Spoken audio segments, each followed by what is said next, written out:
Olá, bom dia amigos e amigas aqui do canal Dica de Hoje. Hoje é sábado, dia que a gente fala um pouco mais sobre macroeconomia e nesse vídeo de hoje eu quero aproveitar para trazer um pouco mais do que eu estou enxergando no contexto geral, assim como eu já escrevi em alguns relatórios para assinantes ao longo das últimas semanas. Então, nesse vídeo a gente vai falar um pouco do contexto internacional depois da eleição do Donald Trump, o que aconteceu no mundo e que, claro, impacta aqui no Brasil, as bolsas brasileiras, a precificação de ativos aqui no Brasil também, assim como eu vou mostrar um pouquinho do que eu imagino que hoje seja a visão do governo, né? Um paradoxo aí, uma dicotomia entre ser austero ou continuar com a política atual. Eu espero que vocês gostem. Logo depois da vinheta a gente já começa. Curtam o vídeo, se inscrevam no canal e logo depois da vinheta a gente já começa.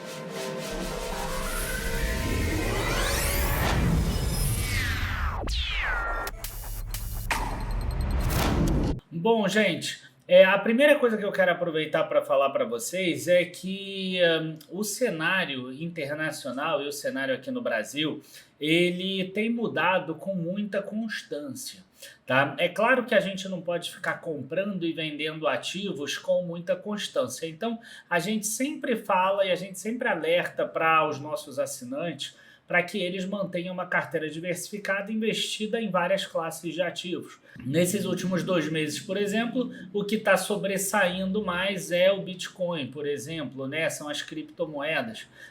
No início do ano todo, os primeiros 9 meses, acabou sendo a porção internacional.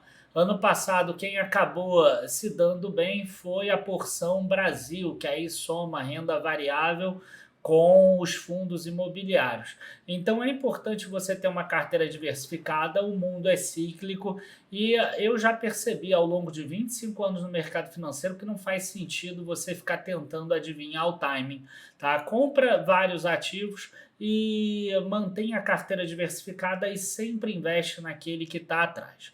Agora, vamos falar um pouquinho do que aconteceu com a eleição lá dos Estados Unidos, né? A gente está tendo de novo uma guinada à direita na América Latina. A gente teve a eleição do Javier Milei na Argentina ali no ano passado. A gente teve agora a eleição do Donald Trump. Tá? E, inclusive, o próprio Elon Musk respondeu à primeira-dama brasileira dizendo que ela iria perder a eleição na próxima eleição. Mas isso não faz parte tanto do vídeo. O que a gente faz parte do vídeo aqui é a gente falar sobre o que o mercado começou a precificar depois do Donald Trump, que trouxe a taxa de juros de 30 anos dos Estados Unidos saindo aqui de uma faixa de 4 a 4,10% para 4,57%, que era uma taxa que já não se via há muito tempo. Inclusive, o próprio mercado espera que a taxa de juros dos Estados Unidos ainda caia mais 3 ou 4 vezes nos próximos 12 meses, 0,25%. Então, quer dizer, uma queda adicional de 1%, que faria a taxa de curto prazo cair ali para 4%, talvez até 3,75%, e a taxa de 30 anos ficaria acima, o que até é normal numa economia, né, madura e etc., como os Estados Unidos, mas mostra muito claramente aqui que essa alta da taxa de juros desancora um pouquinho a inflação. Tá? E por que isso está acontecendo? Por causa de alguns pontos que são importantes a gente falar aqui. O primeiro deles é que o Donald Trump tem uma política que chama America's First, né? Que é os Estados Unidos na frente de todo mundo, ou seja, o americano em primeiro lugar, o americano ele tem que vir na frente de todo mundo.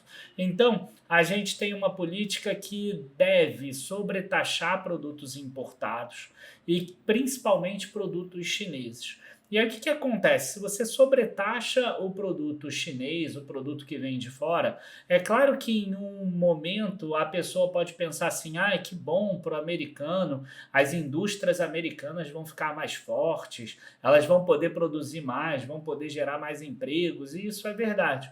Mas, por outro lado, acaba trazendo uma inflação. Os preços nos Estados Unidos vão acabar subindo, e aí, se a inflação não convergir para a meta, a taxa de juros não cai tanto lá nos Estados Unidos, e não caindo tanto a taxa de juros nos Estados Unidos, acaba puxando as taxas de juros do mundo também. Outra política que também tem a ver com America's First é o seguinte: uma dificuldade maior para imigrantes.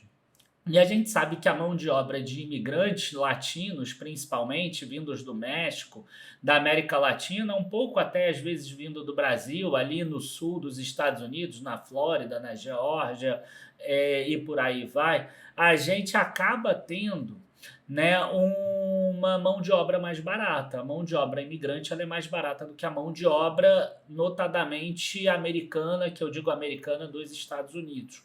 Então, o que acaba acontecendo? É outra política inflacionária também. A tendência é que os salários nos Estados Unidos acabem crescendo, e aí é a mesma lógica, né? Se você tem inflação não convergindo para a meta, você tem quedas de taxas de juros não tão expressivas assim.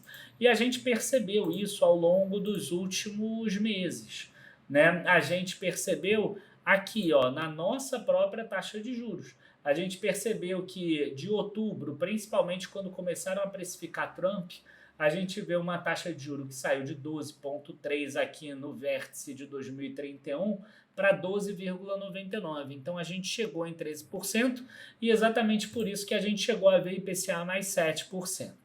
Tá? Só para não falar que o America's First também bota apenas políticas inflacionárias, a gente tem, por exemplo, uma política que é desinflacionária, que é a redução de impostos lá para as empresas americanas. E isso, claro, vai acabar trazendo um menor preço também. Mas o mercado, tá? Não necessariamente o Daniel, o mercado está enxergando como um processo mais inflacionário que vai piorar a convergência da inflação para a meta e, com isso, a taxa de juro não vai crescer tão rápido assim. E isso impactou muitas empresas que têm investimentos nos Estados Unidos, tá? E eu gostaria de dar o exemplo aqui, por exemplo, da MRV, que ela tem a Résia, que depende de taxa de juro para vender os empreendimentos dela, para conseguir gerar caixa e gerar lucro. E com esse aumento da taxa de juro futuro, os cap rates vão ficar mais altos e isso dificulta um pouquinho mais para a Résia fazer as vendas e para a MRV gerar resultados. Então a gente viu uma queda bastante expressiva da MRV. Então, os Estados Unidos, acabou que aconteceu isso. A gente tem uma política hoje que o mercado acredita que vai ter uma inflação mais alta e um juro não caindo tanto quanto se imaginava antes. Tá? A opinião do Daniel é que isso não vai ser tão expressivo assim. Tá? A gente vai ter, o Trump já foi presidente dos Estados Unidos, ele já mostrou que a política dele também não é tão forte assim, no sentido de oscilar tanto a inflação. Da outra vez também teve muita desconfiança, também teve uma queda dos índices do S&P, também teve uma desconfiança com relação a juros e depois ele se mostrou uma pessoa que de certa forma é austera também, mas que criou as políticas que ele considera importantes. Tá? E um ponto aqui que eu não falei tem relação com o déficit dos Estados Unidos. Tá? Enquanto o mundo tiver confiança nos Estados Unidos, eu não vejo tanta preocupação com o déficit dos Estados Unidos e com a dívida pública americana que já supera ali os 30, 32, 33 trilhões de dólares. Bom, aí a gente passa para o Brasil. Uma parte a gente já mostrou que impactou nos juros aqui do Brasil. Mas é claro que o problema brasileiro não é única e exclusivamente o problema que vem dos Estados Unidos. Em outubro, eu até acredito que o problema tenha vindo dos Estados Unidos, porque quando a gente pega o déficit primário brasileiro, não foi um déficit primário dos piores, né? A gente teve aqui um déficit de 105 bilhões no ano, mas em setembro o déficit foi de 5 bilhões, né? E isso porque a gente teve queda da arrecadação. Esse déficit ele é maior do que os 94 bilhões de janeiro a setembro do ano passado, e isso assusta o mercado. Tá?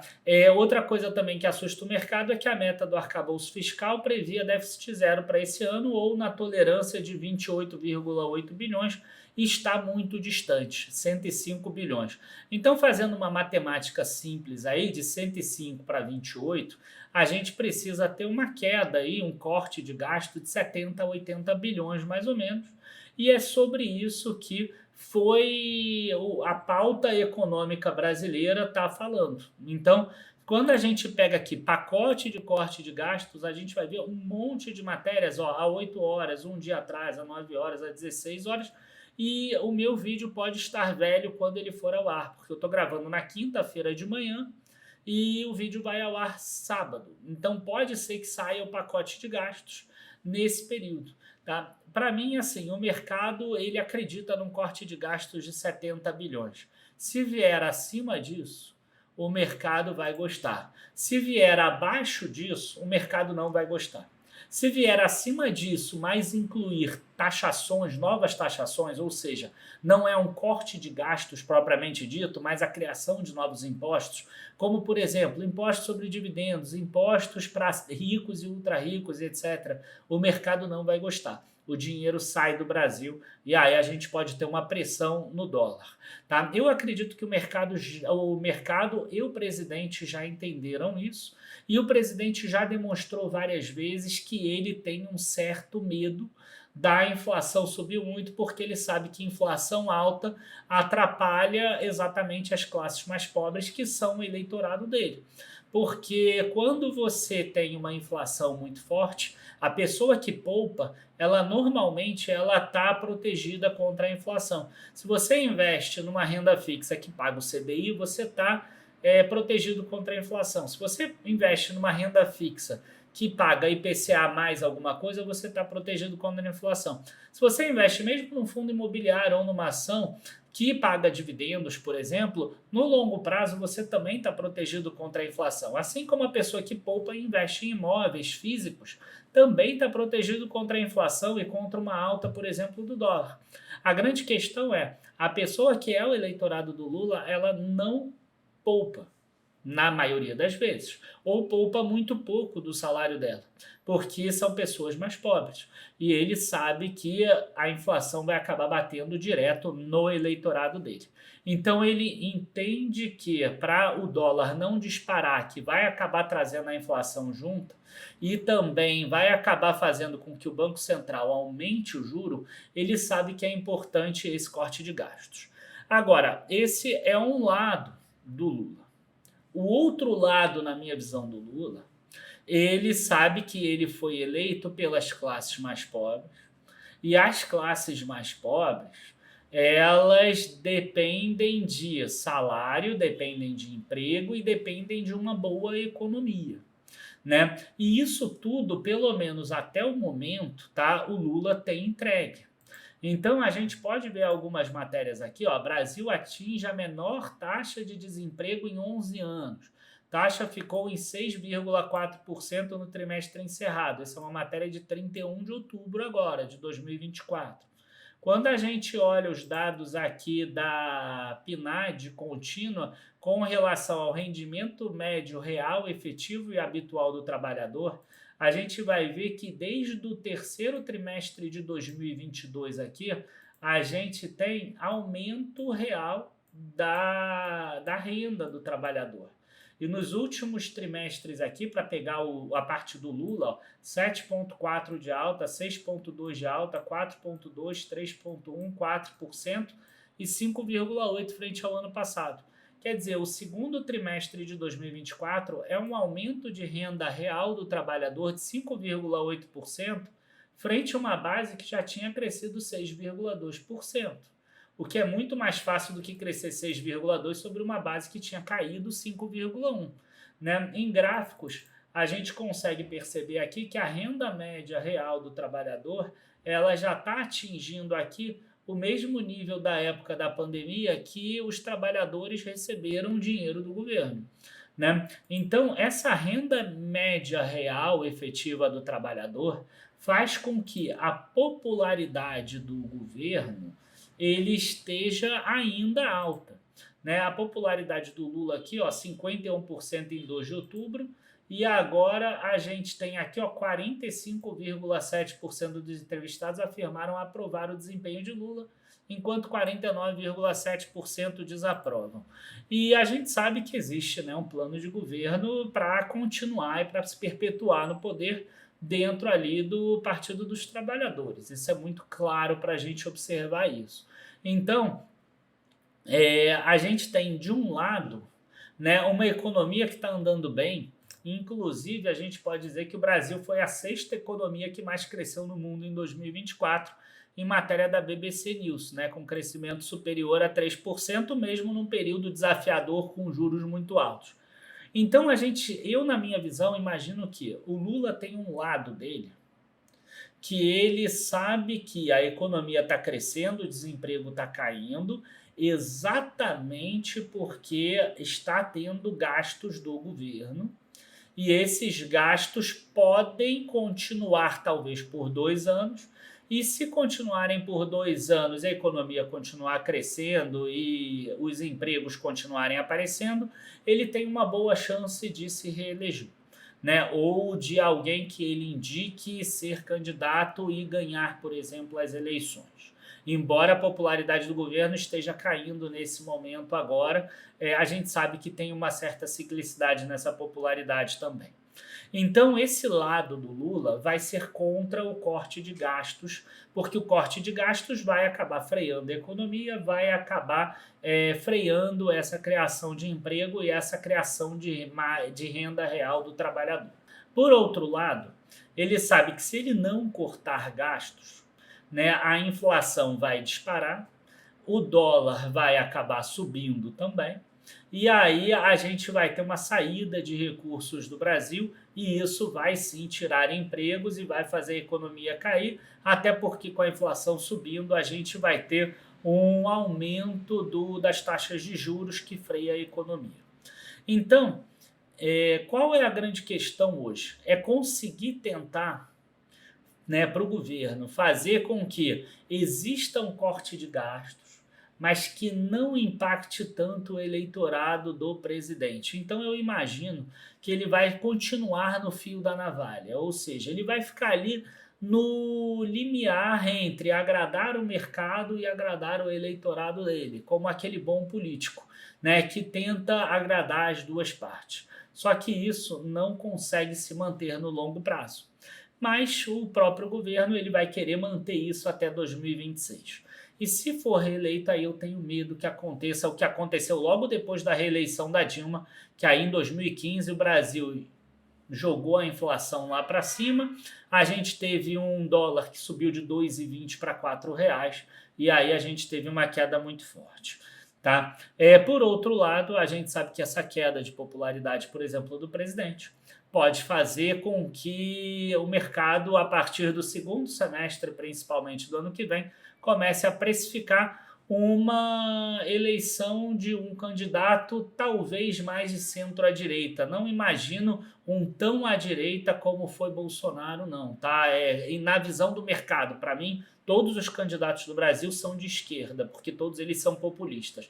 Mas o mercado entende que Bolsonaro é direita e Lula é esquerda. Tá? Eu não compartilho dessa visão. Mas só para ficar mais claro aqui para vocês, vamos imaginar Bolsonaro direita. Então, eu não acredito tão à direita, centro-direita talvez, até por causa dessas últimas eleições municipais, mas seguindo o que tem aqui na América, né? Javier Milei, Donald Trump e talvez um candidato mais centro-direita aí. O Tarcísio não deve vir agora, que ele já falou, talvez um Zema ou até o próprio Bolsonaro numa visão um pouco mais flexível, vamos dizer assim, se ele conseguir se reeleger, se conseguir eleger, né? Porque ele agora está inelegível. Enfim, se acontecer essa visão do político de centro-direita ser precificado, a gente pode ter um segundo semestre de 2025 e um primeiro semestre de 2026 bom. Tá? E aí, o investidor ele vai ficar sempre naquela dúvida, cara, então o que eu vou fazer? Né? Por um lado, a gente tem juros e inflação que estão batendo nas alturas. A gente tem empresas nos Estados Unidos que já estão lucrando menos, e empresas no Brasil que também já estão lucrando menos. Então, eu sou conservador nesse momento, ou eu sou agressivo nesse momento, já prevendo essa nova guinada à direita, por exemplo, um governo mais austero que vai ser mais pró-mercado. Se você apostar todas as tuas fichas em ser essa guinada à direita, você pode acabar sofrendo um forte revés no caso de haver reeleição, né, do presidente atual ou alguém que ele indique.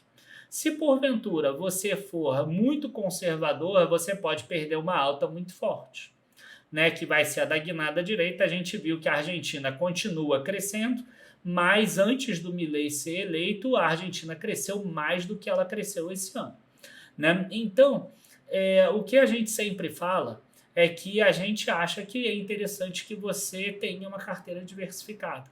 Determina um percentual que você quer arriscar em empresas que vão comprar exatamente essa tese, tá? Que é o Brasil subindo de novo, o Brasil indo à direita, talvez conseguindo ganhar marcação a mercado na renda fixa, e também em ações mais conservadoras, ações de dividendos, ações exportadoras que não dependem tanto da venda no mercado interno, mas dependem mais do câmbio, que tem custos em reais e receitas em dólar.